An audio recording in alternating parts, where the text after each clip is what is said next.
La importancia de la psicología en el deporte. El entrenamiento psicológico tiene como finalidad ayudar al deportista a mejorar su rendimiento, ofreciendo las herramientas necesarias para conocer el funcionamiento de nuestro cuerpo y mente, llegar a ser más conscientes de toda la dinámica del organismo y poder manejarlo de forma voluntaria para lograr el rendimiento deseado. La preparación psicológica tiene en cuenta tres factores básicos: el deporte, el deportista y la situación. Si nos centramos en el primer factor, el deporte, ponemos ejemplo un maratón.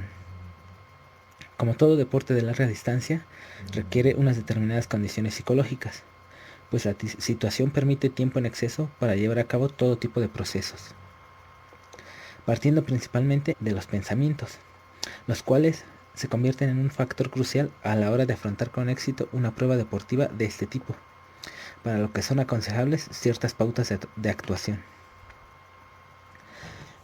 La psicología del deporte, como disciplina científica y campo experimental, para su aplicación no solo existe la dificultad de extraer de la gran cantidad de conocimientos psicológicos aquellos que son realmente importantes para el deporte en sus múltiples manifestaciones, sino también la de expresarlos de forma comprensible para aquellas personas especializadas en el campo de los deportes, pero que no poseen una adecuada preparación psicológica.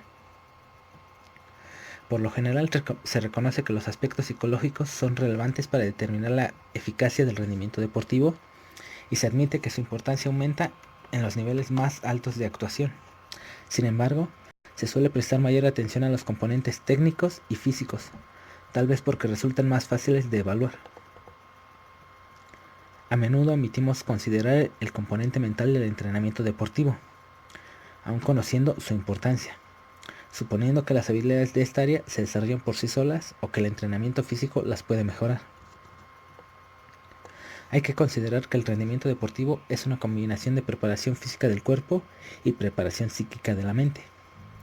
Si no se atiende a esos dos aspectos, puede ocurrir que se rompa el equilibrio emocional que debe poseer el deportista sometido a tensiones específicas de su actuación.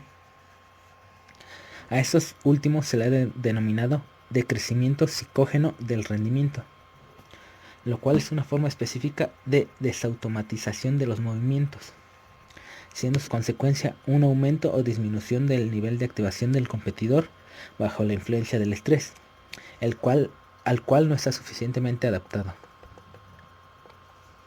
Se admite que el control voluntario de las acciones motrices puede ser considerado como uno de los principales factores del rendimiento, y que en el momento de la competición ese control está determinado no solo por el dominio de las acciones mecánicas, sino también por las fuerzas internas conectadas a esas acciones. Dichas fuerzas son los estados emocionales de excitación, tensión o depresión, que a su vez originan modificaciones psicológicas, hasta el punto de provocar modificaciones anatomopatológicas, que en unos instantes echan por tierra todo el trabajo realizado durante mucho tiempo. Sin embargo, la tensión emocional también permite mantener en movimiento los diversos flujos de nuestro organismo y constituye la respuesta o reacción a algún tipo de tensión externa. El pulso que se acelera, el ritmo respiratorio que cambia, los músculos que se agarrotan y todas las demás señales de alarma imaginables pueden salvarnos la vida en una emergencia real. En sí misma, la tensión no es negativa, simplemente nos estimula y nos lleva a actuar. Incluso los hechos que la inducen pueden ser de carácter agradable, sobre todo en el ámbito deportivo, donde la mayoría de los jóvenes comienzan gozando con su participación y se sienten altamente motivados para aprender y practicar conocimientos y estrategias que les ayudan a ser mejores. De hecho, el deporte competitivo proporciona la primera y mejor oportunidad para enseñar a la juventud cómo dominar la tensión y el estrés.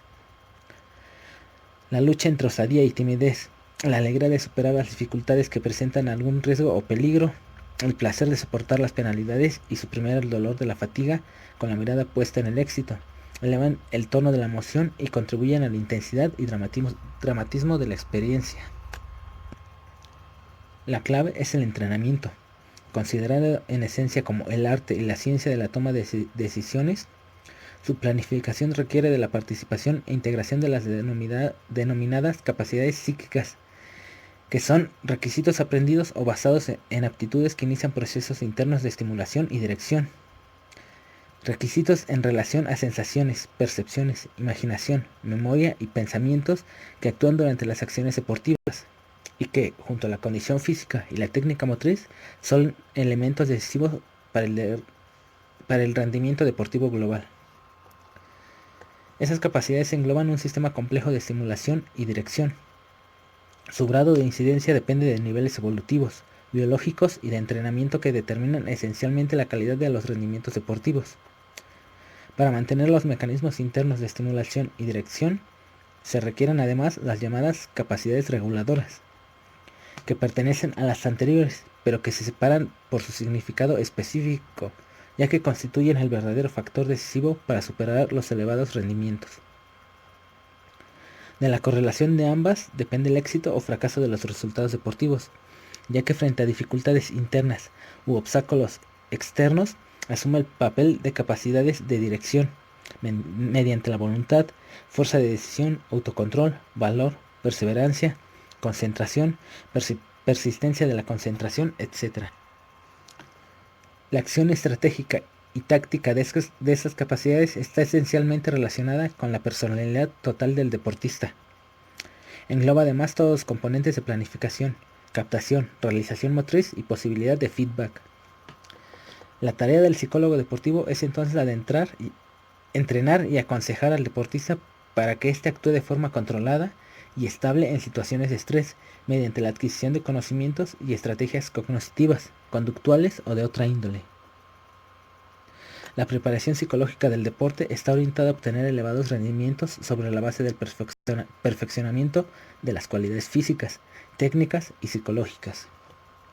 Es importante considerar que el entrenamiento y la competición son, para el deportista de alto rendimiento, dos actividades estrechamente relacionadas que se complementan y dependen la una de la otra.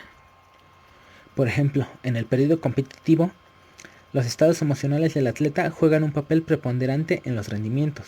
Por tanto, deben ser conocidos con antelación para prever las diferentes relaciones ante las emergencias propias de la competición. Se recomienda comenzar el entrenamiento psicológico con suficiente antelación, regulando los contenidos cognitivos del pensamiento, aplicando ejercicios de autocontrol, combinando ejercicios de entrenamiento autógeno con consignas para superar las emergencias. Al atleta se le debe de enseñar a competir consigo mismo, no con los demás. Por lo tanto, el rol del psicólogo en las grandes competiciones ha de ser 1. De carácter preventivo, anticipando y preparando al atleta para resistir las presiones ambientales. 2. Estabilizar y controlar las emergencias y crisis de los deportistas antes, durante y después de las competiciones. 3. Atender y resolver los problemas interpersonales. 4. Realizar un seguimiento individual cuando el deportista lo requiera, a petición personal o de su entrenador.